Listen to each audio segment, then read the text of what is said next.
नमस्कार, किस्सा यूपी का देख रहे हैं। मैं हूं आपके साथ दिव्या सिंह। एक तरफ संभल की शाही जामा मस्जिद के सर्वे के दौरान भड़के हिंसा के मामले में फरार आरोपियों के खिलाफ कार्रवाई तेज कर दी गई है। नखाशा थाना क्षेत्र के 24 आरोपियों के खिलाफ कोर्ट ने गैर जमानती वारंट जारी किया है। एसपी कृष्ण कुमार बिश्नोई ने यह जानकारी देते हुए बताया कि दोषियों को किसी भी हाल में बख्शा नहीं जाएगा। वहीं हिंसा में शामिल 2 और आरोपियों को पुलिस ने गिरफ्तार कर लिया। पुलिस ने पकड़े गए आरोपियों की सीसीटीवी फुटेज से पहचान की। ताबड़तोड़ गिरफ्तारी से कई इलाकों में भगदड़ मची हुई है। तो दूसरी तरफ कांग्रेस ने सुप्रीम कोर्ट में प्रेसेस वर्शिप एक्ट 1991 को लेकर एक याचिका दायर की है। कांग्रेस ने याचिका में एक्ट 1991 का बचाव करते हुए कहा है कि कानून भारत में धर्मनिरपेक्षता की रक्षा के लिए जरूरी है। इस मामले में पहले से ही कई याचिकाएं अदालत में दाखिल की गई है। इन सभी पर अगले महीने 17 फरवरी को सुनवाई होगी। आज इसी पर चर्चा करेंगे। मेरे साथ स्टूडियो मौजूद हैं कैपिटल टीवी के executive editor Rajiv sir. Sir, आपका स्वागत है। धन्यवाद।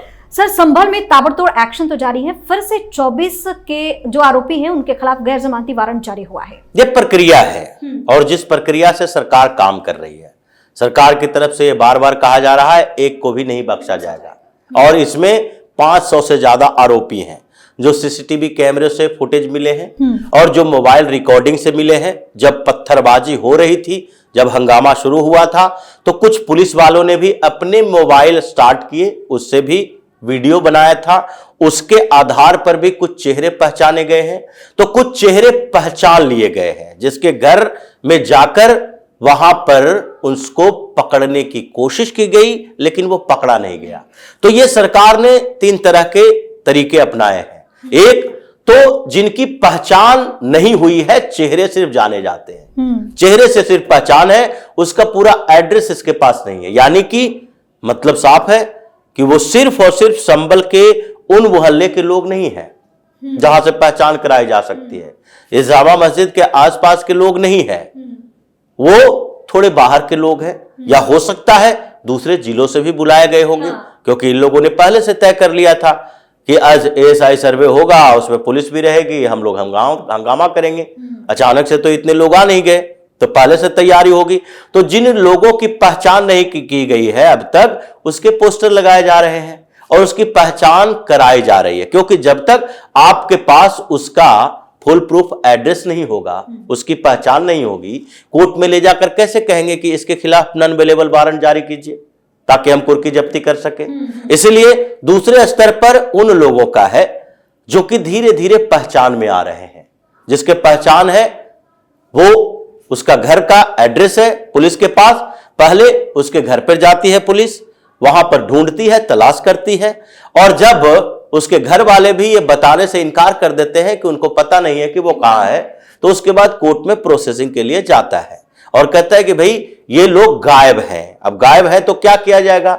आप गैर जमानती वारंट इन लोगों के खिलाफ जारी कीजिए ताकि उसके घर पर आगे हम कार्रवाई कर सके। वो तुम्हारा घर है तो घर है, और घर छोड़कर भागे हुए हो तो तुम लापता थोड़ी हो जाओगे। उसके बाद पुलिस जो जिन लोगों के खिलाफ गैर जमानती वारंट जारी की गई है, उसके घर पर अब कुर्की वारंट जारी की जाएगी। उसके बाद उसके घर के दरवाजे खिड़कियां तोड़ कर लाया जाएगा। या तो तुम हाजिर हो या तो तुम्हारे घर पर बुलडोजर चलेगा। बुलडोजर मतलब यह हाफ बुलडोजर है, अभी पूरा बुलडोजर चलना तो बाकी है। यह हाफ है क्योंकि आगे के चीजें लेकर आया जाएगा कि आप खुले में रहो, कोई भी दरवाजा खिड़की नहीं रहेगा। यह कुर्की वारंट जो जारी किया जाता है उसमें सामान उठाकर लाए जाते हैं। तो उसके बाद जो आगे कुछ लोग हैं, जैसे 510 से ज्यादा लोगों की बात की जा रही है कि उतने लोग हैं जिसको पहचान की गई है, लेकिन उसमें से सारे की पहचान नहीं हो पाई है एड्रेस के साथ। इसमें से 91 लोग हैं जो पहले से जिसकी पहचान हुई थी, और कुछ उसमें से 50 से ज्यादा लोग गिरफ्तार किए गए और 60 से ज्यादा लोग गिरफ्तार किए गए, और उसमें से ये 24 अभी नॉन अवेलेबल वारंट जारी हुई है।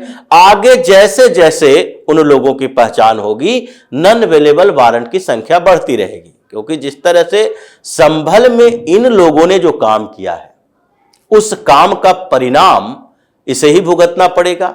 अगर सरकार उनके खिलाफ कार्रवाई नहीं करती है तो इस सरकार में, अखिलेश यादव की सरकार में कोई अंतर नहीं रहेगा। इसलिए योगी ने यह मान लिया है कि अगर सरकार प्रशासन ढीले पड़ जाए तो फिर आगे ये संभल एक जगह नहीं है, कल मुजफ्फरनगर में भी होगा, परसों कहीं और होगा, फिर अलीगढ़ में होगा, फिर मुरादाबाद में होगा, फिर बरेली में होगा।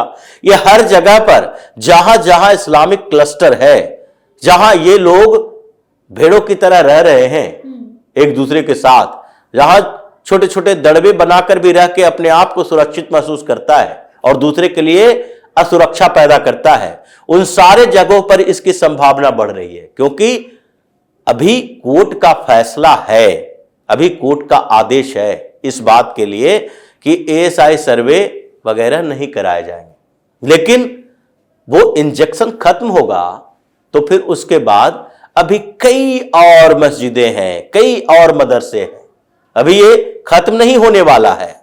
जिस तरीके से 1800 इस्लामिक स्ट्रक्चर का ये पूरा खाका तैयार किया गया है, 1800 का, जो 7वीं शताब्दी के बाद से लेकर 18वीं शताब्दी तक जितने तोड़े गए, जहां जहां तोड़े गए मुस्लिम रियासतों में, वो सबका तैयार कर लिया गया है ड्राफ्ट, और सब कुछ चिन्हित किया गया है।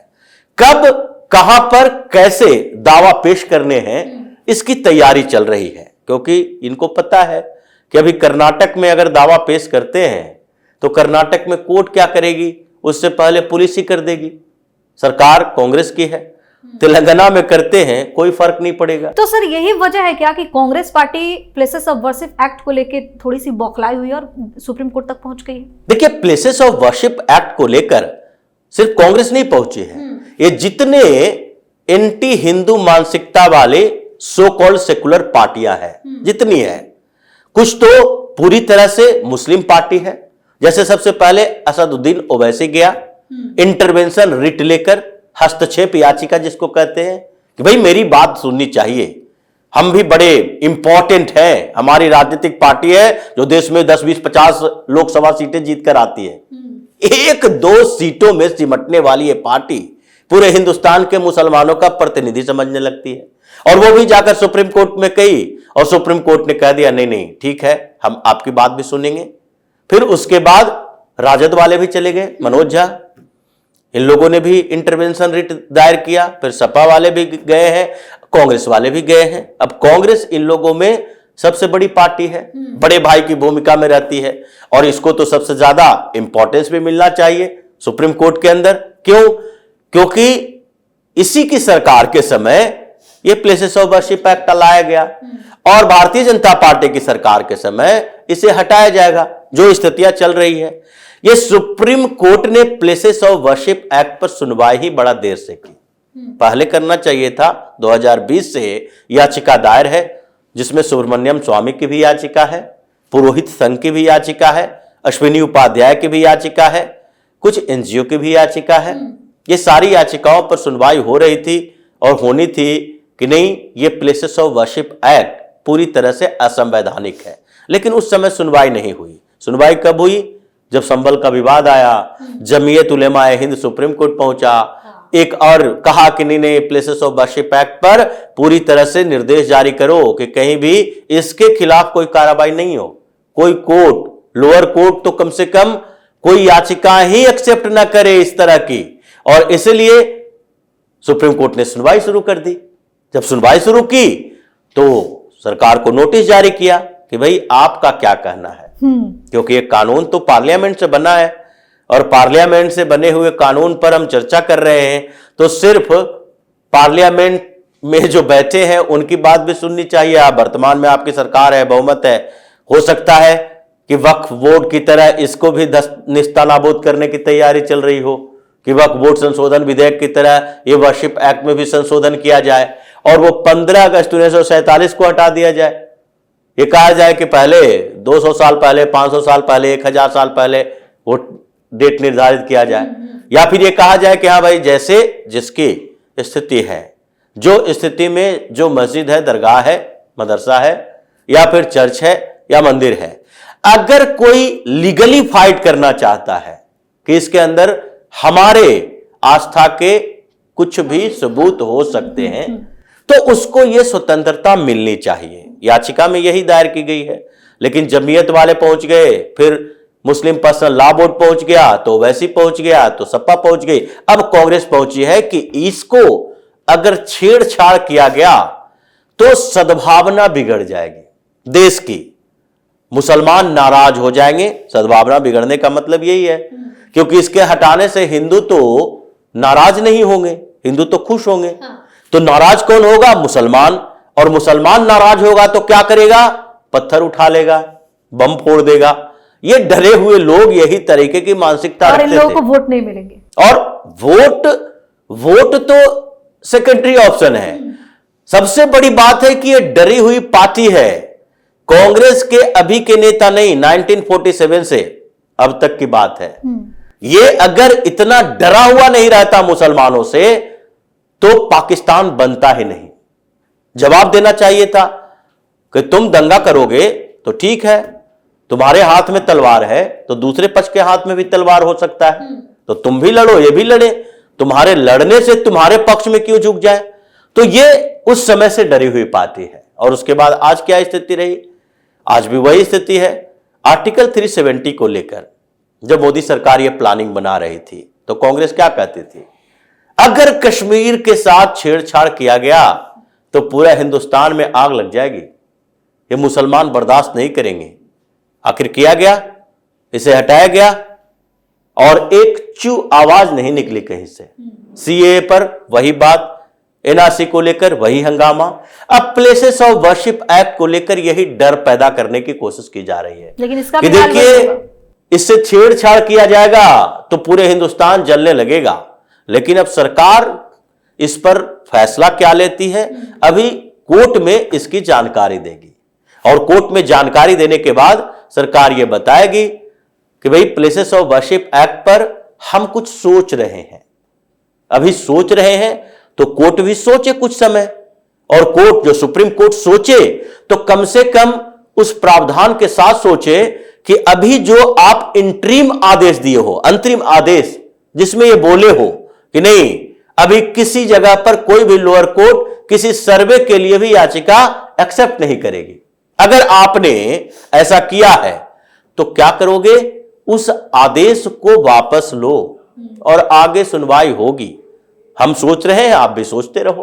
तो अभी जो स्थिति कांग्रेस की या फिर ये सो कॉल्ड सेकुलर पार्टियों की है, ये सारी पार्टियां मिलजुल कर यही सोच रही है कि मुसलमानों का डर दिखाओ हिंदुस्तान के अंदर, और मुसलमानों का डर दिखा के कुछ ऐसे फैसले लो जिसके बाद चाहे सुप्रीम कोर्ट की तरफ से आए या फिर इन लोगों की तरफ से आए, हाई कोर्ट की तरफ से आए, ताकि हम लोगों के पक्ष में मुसलमान रहे और मुसलमान को यह विश्वास हो सके कि यही कांग्रेस हमें सुरक्षा कर सकती है, यही सपा हमारी सुरक्षा कर सकती है, और ये मोदी विरोध के आग में धधकते रहे और इन लोगों की राजनीतिक टोटियां भी सिकाए जाते रहे। जी, बहुत बहुत धन्यवाद तमाम जानकारी। धन्यवाद। तो संभल में सीएम योगी के आदेश पर ताबड़तोड़ गिरफ्तारी हो रही है। जो पुलिस की नजर से बचने के लिए छिपकर बिल में बैठे थे, उनके लिए पुलिस दूसरा रास्ता भी अपना रही है। चाहे जैसे भी हो, आज नहीं तो कल इनको सीएम योगी के हंटर की मात पड़नी ही है। शायद यही सोचकर इनके बीच हड़कंप मचा हुआ है